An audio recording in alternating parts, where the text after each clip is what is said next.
fall in that trap. Right. You don't want to wait for one lead source. You want to make sure you have multiple streams of revenue has always been a great thing for building better pipelines, but that's going to be beneficial in your development is having leads coming from multiple places.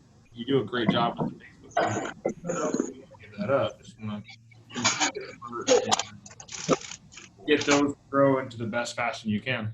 Morning, Isaac. Morning, Jason. Morning.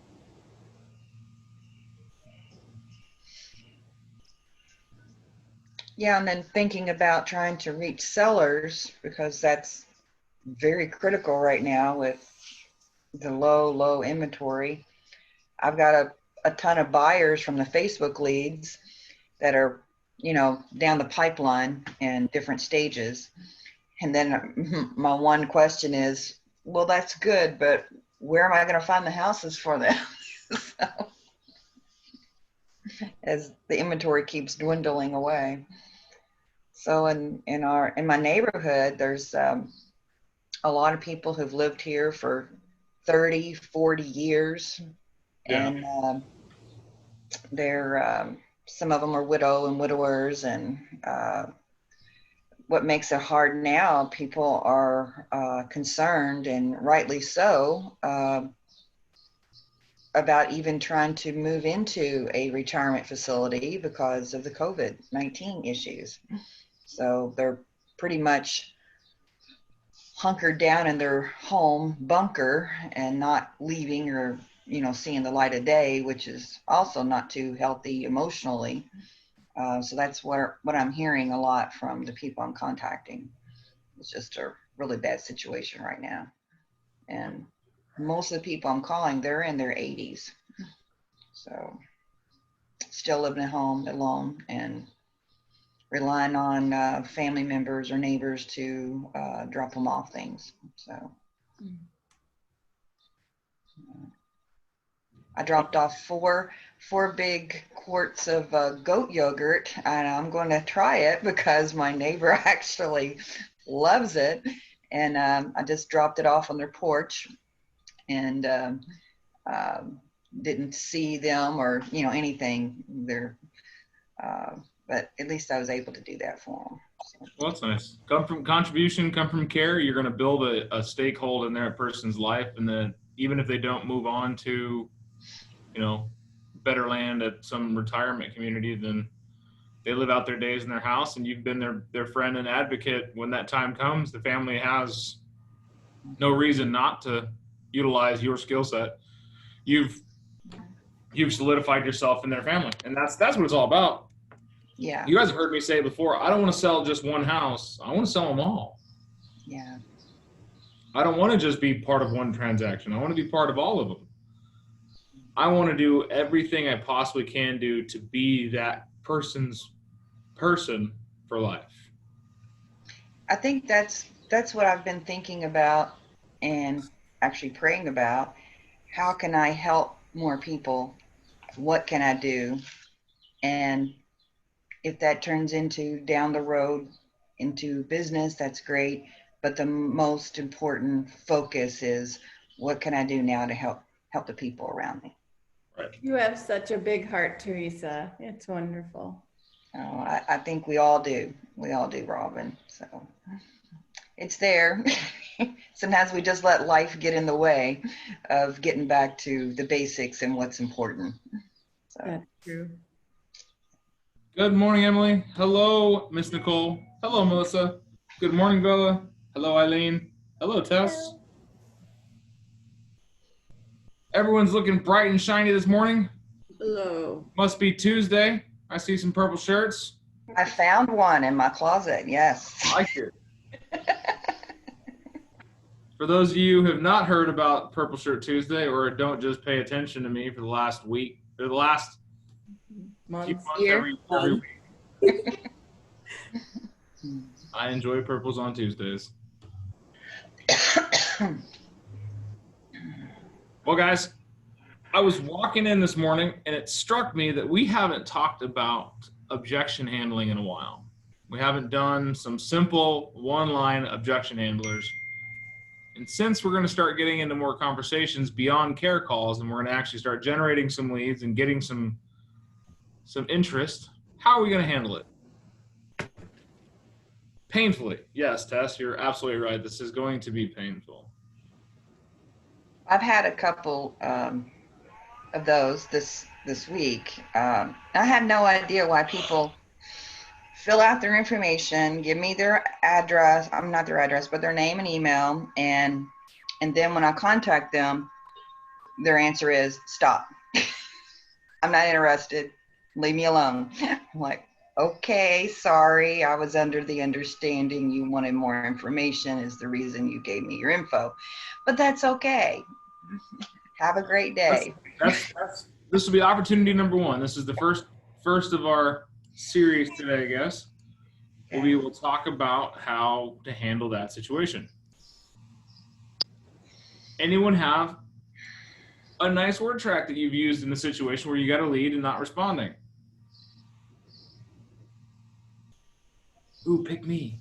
Well, I get tons of non-responders, but I think I just, okay, opposed to maybe every day, I probably slow it down a little bit. And I try to just ask those questions, I guess, you know, like I have one and she just isn't really good at responding at all. So I always have to ask her a question that makes her have to say something. And if she doesn't the first time, the second time, I just keep changing up the question. So ready to start looking at houses? Hey, have you been pre-qualified yet? I'd love to help you out with that. Here's I have a number of somebody. I can go ahead and give it to you. I just keep changing it up and just hope. And then I think I wear them down. Like at some point they just go, oh my gosh, if I don't respond to this Angela, she's just never going to leave me alone. Well, why don't we start with a better first response? You got a web-in lead from a buyer or a seller? Teresa, if I could help you get the information you're looking for to either buy or sell a house, would that be worth a short phone call? Text me back. Let me know when's a good time for us to chat and go over your options. Well, that's what I've been sending an email or text or leaving a voicemail, and some of I just want to take my medicine. And some of the answers was just looking, you know, not interested this time, and Okay. What do we say when someone don't says, contact me again? So it's like, okay. what do we say when someone says just looking? Well, that's great. What part of area are you looking at? So, Or we can even open it up even more. That's great, Teresa. I help clients in all statuses of their buying cycles, or all places in the buying cycle, or at all different stages in the buying cycle, including those that are just looking, through those that are a couple years away, and those who want to buy a house tomorrow. I'm glad to help either way. you literally took the whole paragraph out of my introduction email. So. But these are responses you can give. They're word tracks and emails, voicemails, text messages. It needs to be the same congruity. Yeah. Because if you have continuance between, it'll flow better. Conductive means transferring. Yeah. Conducive conversations are transferring of emotion and energy and information. I'm sure I'm saying it wrong because I'm no English major. You guys don't want me to proofread your papers at all. But what I do know is people very well. Yeah. So that's one thing you can say. I'm just looking. That's okay, Teresa. I completely understand that. It sounds like you just don't want to be bothered while you're doing your information gathering. And I help clients at all stages in their process. Those that are just looking for information that might be a dream, maybe a couple years down the road, to those who are looking to buy today. I'm here to help either way. Where would you say you were at in that process? That's good. I didn't, like Angela says, let's get a volley. Open-ended. Yeah. Ask a question that elicits a response. Okay. When you are more curious in the future, do you think you'll be going for a bigger or smaller one? Okay. I like that. In the future, are you looking to find something that's going to be a little bit bigger or smaller than you currently have? Give a little bit more confidence now when you answer to people that are not responding. Yeah. I like it on the 5th, 6th, 10th, 12th voicemail, whatever you left. Hey, it looks like you found the information you're looking for and you don't need me anymore. Give me a call back so I don't have to call you tomorrow. Or day 1. Ring, ring. Hey, Teresa, thank you so much for putting a request for information on my website. It looks like there might have been some questions that you needed answered you couldn't find out from the pictures. I wanted to give you a call and answer whatever questions you had for me. If I don't get a hold of you here in a couple minutes, I'll give you a call later this afternoon. Give them a call that afternoon. You think they're going to answer? Probably not. Hey, Teresa, been a couple hours, haven't heard from you. If you're going to give you a call again, looks like I missed you. If I don't hear from you tonight, I'll give you a call tomorrow. Yeah, they're eventually going to answer because they're going to get tired of those calls every day. You have to be persistent. Okay. On average, what do you think it takes for a client to respond? How many attempts, phone calls? 7. 7? Okay. Yeah, throw 7 out there. I was going 4. Sometimes I've had to go at least 10. 10? Okay. So I've got 7, 8, 10. So they're all up there. Where do you stop calling? Never. Until you sell them the house, and then after that you continue. So, Or No, they I don't want the no-call right list. answer. I want your answer. Legit, how many times do you call somebody before you don't call them anymore? Before your monkey mind goes, they've never answered. Why am I wasting my time?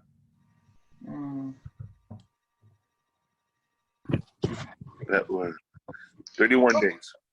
Emily never calls. So me. the answer is supposed to be never. Well, I just call my sphere, so I hardly ever cold call, which I should probably cold call, but I don't even have a list of people to cold call. So I'm learning from you guys. So You got I'll just a warm listen. call. Get people to talk to you from your sphere. That's all. But So that's the I thing guess is- my objections would be getting people from my sphere to give me people. So I mean, those would probably be my objections of how do you get people from your sphere. Who do you know that needs to buy or sell a house? Would you mind sharing their contact information with me? And then, well, no, but if I think of someone, I'll give you a call. So then Okay. that's, I guess, where my objection handling would come in to help me personally. We'll work on that one next. But yeah, I want to touch on this. Statistically speaking, you guys give up after the 3rd attempt. I'm hoping you're above that by Angela just hounding people. Maybe she's above that, and I know Teresa is because she's above that. I Is want you that guys all actual to calls realize or is that emails and texts? attempts, period. Period. I do text, email, and calls. So Emails have the lowest open rate. Text message has the lowest the text message has the lowest impact. Phone calls have the highest impact, lowest return. Your text messages are going to get answered before a phone call or a voicemail. If you get a 1% return on voicemails, you're doing all right. Okay. But if you don't call, email, and text every client, you're not going to get anywhere with it. Every opportunity, I should say. If you want to take it a step forward and put that number 4 on there, guess what it is? drop by and see them in person. Could be. What else? What was last week's focus? Social media. Video. Thank you, Robin. Say it louder for those in the back. A video. Okay. Did you guys catch on to that? How do you get them to see your video? Text it to them. Oh, okay. And you send them a text. You get my video? You think that's impactful? Hey, Miss Robin, Big Dan Caldwell, Keller Williams, Southern Arizona. I want to say thank you so much for the opportunity to earn your business. Looks like you had some questions on some of the houses I had online. You may not have seen the photographs. What questions do you have for me? Text me back. Talk to you soon. Bye. Awesome. I want you guys to think about how would that be like. Let's say you're shopping for a couch. You're looking for, a contractor to do a bathroom remodel. You're looking for any kind of service or consumer good online. You request information, click, click, click, click, click. I would like a quote on repairing this, click, click, click, click, click, enter and go, and then boom, you get an email, automated email. Thank you so much for your interest. We will contact you shortly. Then you may or may not get a phone call, right? Who's been there? Raise your hand. Yeah. Now let's change it up. What happens if a place, you get an instant email that says, yes, this is an automated email letting you know that we received your information correctly. We will be handling it as soon as we can. If it's urgent, you can call this phone number right now. Bam. A minute later, they get a phone call from you. They don't answer it. Goes to voicemail. You leave a voicemail. Next one, they get a text from you. Thank you so much for the opportunity. What can I do to help you? Blah, blah, blah. Whatever you want to, your word track. Bam. Nothing. Number 4, they get a customized email from you. It answers the question that you put in the inquiry. How much is a gutter on this house? Well, it's a great question, Tess. Thank you so much for asking that. Based on what I can tell on your house, it's a normal build out. We charge about $1 a linear foot and a $35 install fee. Do you know how much gutter do you need? Question mark. You don't respond. Bam. Now they send you a video of them on a job site saying, hey, this looks like the video. This looks like the stuff that you were looking at. Give me a call back. I'd love to help you out. Who are you going to use for your gutters forever? And how long did that take? 6 minutes total. And we went through it in 2, just talking about it. But going out and shooting a video, sending it, typing up an email. Why don't you do that with your guys' clients and your potentials? Everyone's looking for the quick and easy. Everyone wants the shit right out of the microwave, right off the hot plate. No one wants to cook anymore. So do a little bit more. And your first response is the most important. So if you make your first response that much more impactful, a phone call is not good enough. A text is not good enough. An email is not good enough. All 3 of them barely good enough. You add a 4th element in there, now you're doing things differently. All right, Emily's thing was, how do I get more referrals from my sphere of influence? Who's got some insight?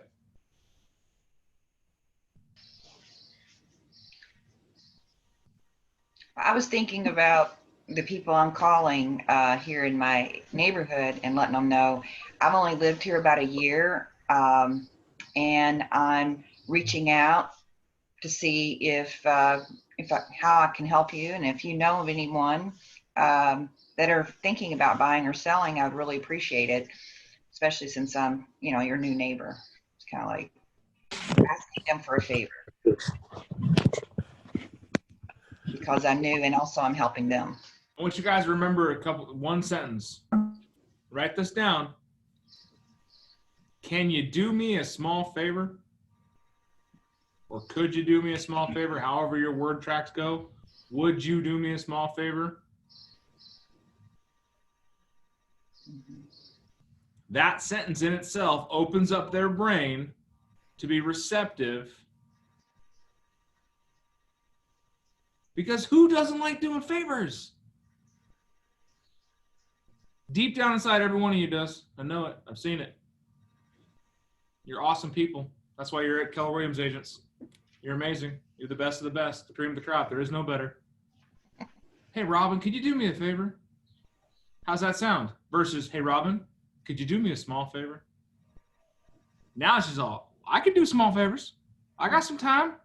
What you need? Yeah. You take you to the store? I got you. No, could you do me a small favor? And tell me who you know that might be wanting to live in our neighborhood. Hey, Emily, could you do me a small favor? And tell me who's been thinking about moving into Tucson that you know.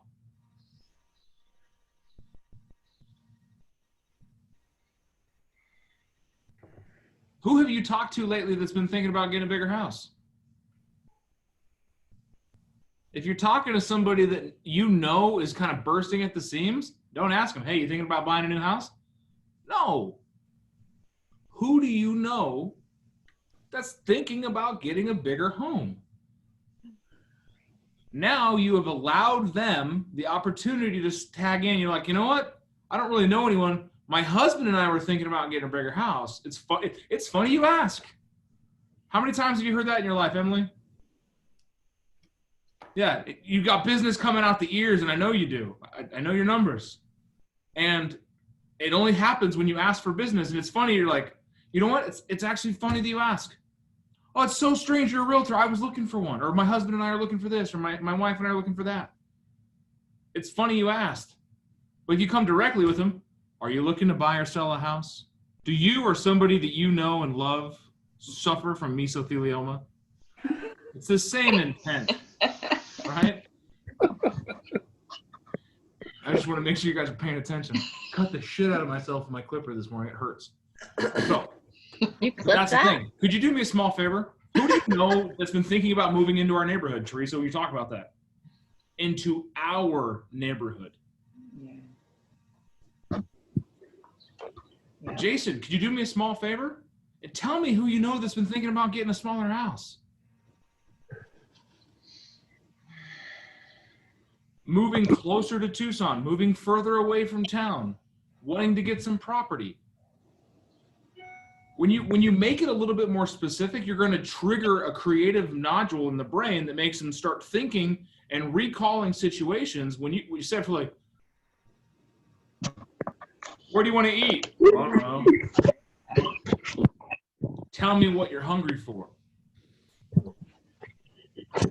Oh, damn, did I just crack the code? It's a subliminal. Could you do me a small favor and tell me who do you know that's been thinking about moving to this neighborhood? Oh, that's fantastic. What's their phone number? What's their email? And if they've got nobody, great. If you could do me another small favor, and as you're working through your day, you're going to hear the words real estate. And when you do me a favor, grab their contact information only if you're comfortable with it, so that I can help them in the manner that I've helped you. First, seek to get the fruit, and second, sow the seeds to grow their reticular activating system, RAS, right? Hey, Dan, what's the reason? Why would you ask if they wanted a smaller house? Like, If somebody's got 4 kids, like Hope's on the call. 2 of her boys one of them just graduated high school. The other one I think is graduating next year, if I'm correct, or similar. They're about the age where they move on. oh, okay, gotcha. And it's Hope and her husband. I know she loves him to death, but I'm sure that the house is big enough she can get lost in it when he's not around, kind of thing. So you might be in a situation like Hope. Who do you know that's been thinking about, downsizing? You can have very crafted conversations, very strategic, based on who you're talking to. You know somebody that a friend of yours is talking about just absolutely hates the commute. Tess, who do you know has been thinking about getting a house closer to town?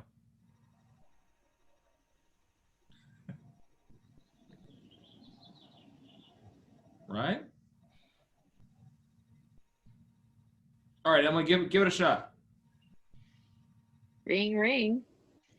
Who's going to be Emily's client? I will. Hello? Robin. Robin's got it. Ring, ring. Hello. Hey, Robin, how's it going? It's Emily with Keller Williams. Great. How are you today, Emily? Oh, doing pretty good, pretty good. How are the kids doing with summer? Oh, they love summer, being off, staying out of trouble. Good. You guys got all your masks and all your different sizes so you can actually go out in the world today? We do. Well, good. Well, hey, I'm going to switch over to business for just a moment, and I was wondering if you could do me a small favor. Certainly. What can I do? Well, I was just wondering if you knew anyone that was looking to move into our neighborhood. Ah. Well, we do live in a nice neighborhood. Yeah, we have some great people here. I'd love to have some more. I can't think of anyone right off the bat, but let me think about that. Well, great. Well, as you're, going through your day and thinking about that, and as you hear the word real estate, would you mind just introducing us through a text message of whoever pops into your head? Certainly. Actually, I do think my neighbor, they're looking at maybe getting a smaller house and moving out of the neighborhood. Well, that would be great too. Yeah, if you just introduce us through text, and I'll give them a call and see if I can help them. Absolutely, I can do that. Thanks, Robin. Have a great day. You too. Bye. How'd that feel? Oh, calls. No, I'm just kidding. No, it was good. Awkward silence is my favorite. I love it. I actually had the conversation with my mom this morning because I took my mom to the airport at 4:30 this morning, and we're sitting there. You guys don't know this about me, and I'm going to share a little bit about it. I am not naturally very talkative in the morning. I'm actually quite opposite of that. If I'm not awake, I've got a different headset. Don't ask me dumb questions. Don't have small talk. I will snap because my brain just doesn't have the time to, be all fluffy bunny like I am normally. And we're driving down the road, and my mom starts just asking me question after question after question after question. And then she's all, how's business? How's your girlfriend? How's your dog? How's your house? How's your diet? How's your shirt? I'm like, Mom! I didn't get that point. I look over at her. I was like, Mom, do you feel the need to ask questions to fill the space? She's like, no, I just want to know how things are going. She's like, I'm sorry. I was like, I didn't mean to offend you, Mom. It struck me in a chord. Like, do you feel the need to break awkward silence? And she's like, no, I don't get awkward silence. And I was like, oh, that's where I get it from. I can sit quietly next to somebody and not talk to them and not feel weird. Absolutely. Which I think is a skill set you need to develop when you have, I call it the negotiating pause. Now, Angela, do me a favor and sign right here.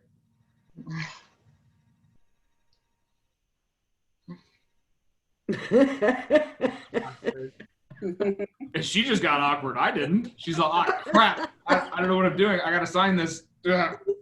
You're creating a social gap. So the awkward silence is a good thing. I think you guys need to know how to control that awkward silence. Like it's like a clumsy baby giraffe. They're walking around. They're all weird. They just stumble through life. The awkward silence is you making your client do that. And it's a developed skill set that'll help you out, because when you do those elongated pauses on phone calls, strategic pausing, you can create that social void where they're like, my great aunt Julie's selling her house.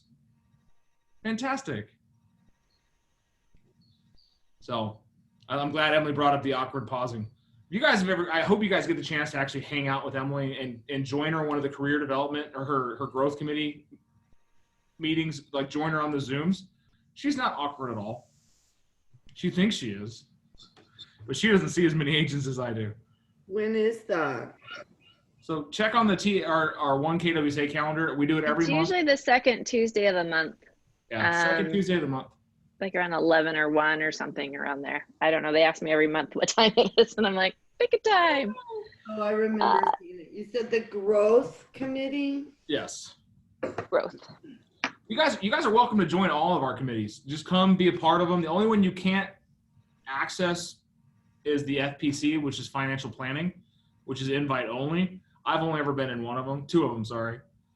It's just numbers and money and no. But everything else, and what you guys get involved with, Renee's involved with our tech committee, and it's helping her understand the tech stuff.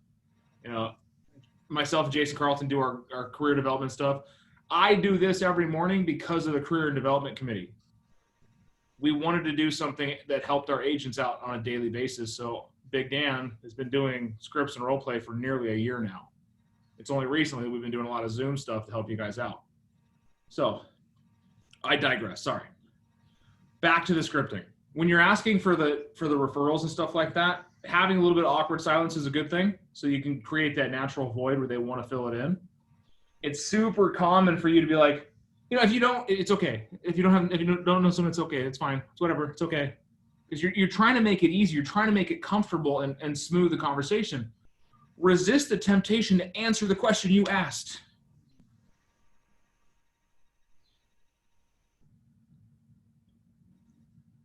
Dan, I just popped something into chat since you guys have been talking about referrals. I like it. It's a little goofy, but because I moved here and I had a lot of people back in my home state, I sent this via email and I just drew it. I know it's hokey, but I thought it answered the question. Why would I help Mara with a referral like she's in another state or, even if they're local? Because a lot of people don't understand referrals.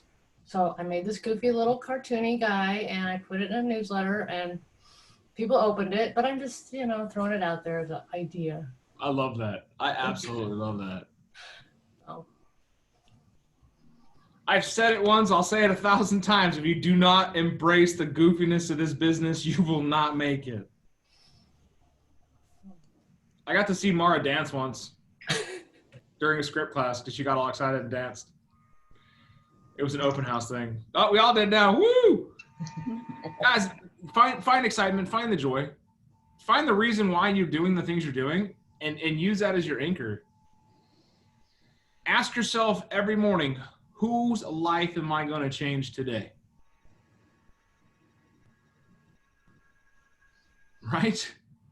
Whoever was on that class the other day, we talked about, you didn't watch the mastermind for a couple of weeks ago, we talked about the powerful questions. What was the most powerful question type, Tess? Why? Who? Who? What was the least powerful? Why? Why? I You thought said the this in scripting powerful was called how- whys or victimizing question. It exudes energy. It takes your energy away, it zaps your energy. So a who question promotes massive energy. It gives us, who was on that call? Wasn't how higher than who?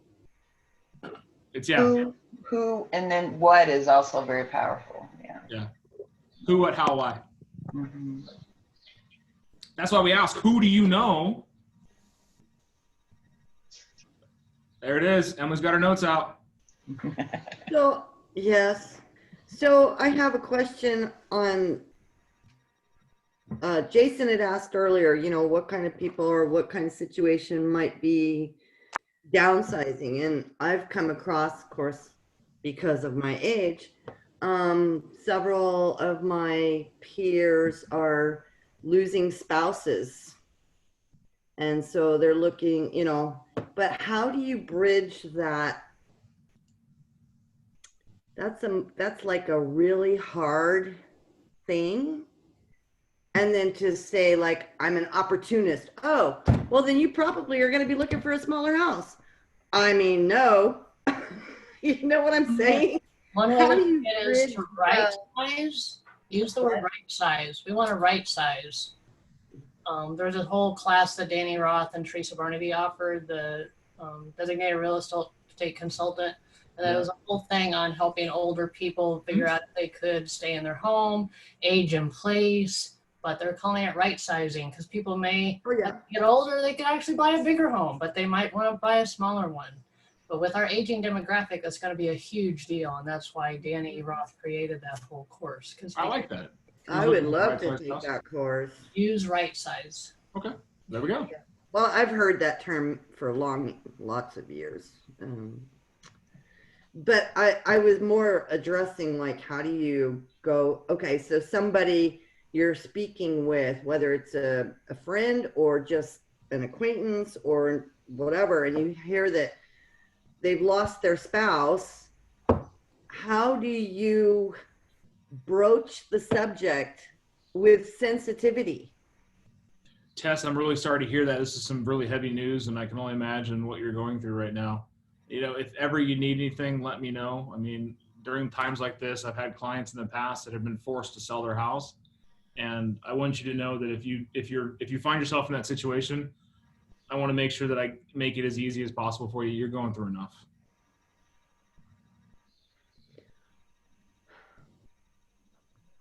How's that? Now say it slower, type it out, and send it to everybody. The good thing is, this is being It's recorded. I'm not assimilating what he's saying because I'm thinking, how does he come off with this so quickly? It's literally a formula. It's a PACE. I'll teach a PACE lead class, and I will. It's called Technologies. PACE lead is, I understand, I acknowledge, I get it, I'm with you, I hear you, I believe you, trust me, you're like me. These are like you're aligning yourself with the client, the situation at hand. It's important to do your research. I know that it takes some time to thinking. I would talk to my wife too. I know you need some extra time. I hate the color red as well. Identifying what they said. It's a hard time. It's a heavy time. I use the term heavy because in my heart, that's what I feel. When someone passes away, it's a very heavy time. I have a weird disconnect to emotion than most people. I will cry when a dog dies.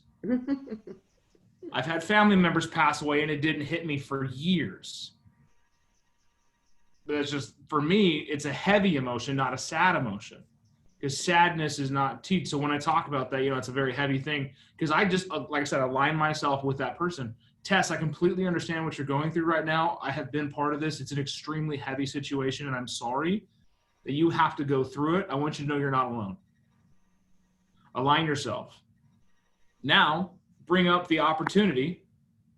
Other clients that I have dealt with in this situation have been forced to, or have needed to, or have wanted to right-size their house, wanted to unload their burden.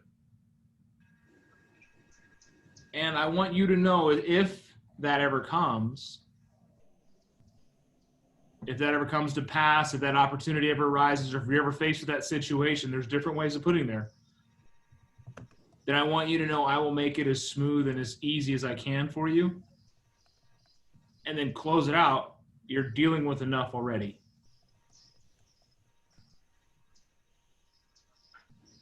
Like those of you on the call that have the situation, like you already feel like I've got your best interest in mind. You already know I'm a realtor. That's my blood. I would expect somebody that was a dentist to be like, Dan, I'm really sorry for your loss. It really sucks right now, but if you need your teeth cleaned, I'm here for you. It doesn't work because they're not in parallel. A loss of a loved one or some kind of drastic, even the COVID, who do you know that's been forced out of their home? Who do you know that's been forced to make a housing change? Who do you know that's been struck so bad with this COVID situation that they wanted to sell their home? Who do you know that needs my help? And that comes from the understanding that you are valuable and that you offer the assistance and you offer the value to be able to resolve somebody's problem. Because sales is, you're just a professional mind maker upper, right? You juggle your solutions and balance their problems. If you have a solution they don't have a problem for, you are not valuable. You're worthless. Not that you're worthless, but in that situation, you have no value. However, if they have an issue, you have a solution, bam. You just became the end all. And it can be that minute. That's where the balance comes in. Find the problem or the issue or the opportunity that they're trying to resolve, remedy, and fix, and assist them in that. People don't want help. Help is a terrible thing. You want help up because you've already been knocked down. Let me assist you. That's the frame of mind. You can use the word help, but you want to come in from a frame of mind. I'm assisting you. And then there's those who want you to do it for them. And at that point, you can tell people, I'll make it as easy as I can for you. So, does that help you a little bit? There's literally not a scripting moment out there that you can't build a script to and have an automated response based on, I acknowledge it, I understand it, this is the situation. I got to go talk to my dead uncle first. You know what, Mr. Seller, I completely understand. I too would have to discuss it with my consulate, making sure that I talk to my confidant and get the information correct. When's a good time for us to talk again? Or you can even go for a close. I completely understand, Mr. Jones, you need to talk to your dead uncle. That's perfectly fine. I'm like you. I like to talk things through before I make a big decision. What if he says no?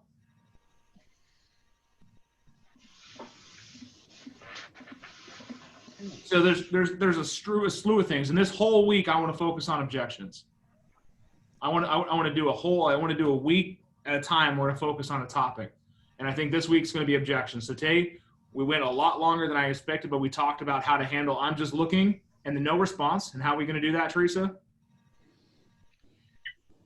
Well, we're going to continue with calls and emails and not give up. Not give up. Key point, right? And second, we talked about how to ask for referrals. What was the key point in the referral? Can you do me a small favor? Yeah. You do me a small favor. Small favor. Mm-hmm. Ask. You got to ask. And I also Important and powerful question. Go ahead, Teresa. I like the fact that instead of hitting someone directly, even though they may be the target you're wanting to ask, but say, do you know of anyone? That was, very nice, because you're not blindsiding them, but you're getting them to think. And then they're like, oh, wait a minute, our house is too big or too small. And yeah, so that's really nice. That way you don't feel like you're directly attacking someone, or they don't feel that way. Then they think it's their idea. Oh, I like that. I think that's great. I want to point out two things in the chat. We'll clear on this. Jason said the feel, felt, found method. I feel that during this time, I have had clients felt the same way as you, and what I found was great way of doing it. It's a simple ladder pattern. Feel, felt, found. I feel what you're saying. I feel you. I have felt the same, and what I have found to do, or what I have found, or what I've changed, it helps out. And hope, no means not yet, not now, or it's a yes to later. 3 no's means no. Ask a different question. An instant no, nope, not looking, no thank you, not now, I'm good. Or maybe, I love this, maybe is just a soft yes. Swing it to the positive. Or if they go, I don't know, that's a soft no. So, all right, guys, tomorrow I want you to, invite a friend. I love the activity today. Thank you so much, Isaac, for joining us. I don't know who Galaxy S10 Plus is. I hear your names out there quite very popular. If you guys have not done so, download the app, the Zoom app. If you're on your phones, you can just put your name in your iPhone or your Galaxy S10 Plus, and it'll shine up on there. But if you're logged into your Zoom account, it'll give you the ability to make really cool custom backgrounds, and you won't be a sad kitty when I don't know who you are. Aw.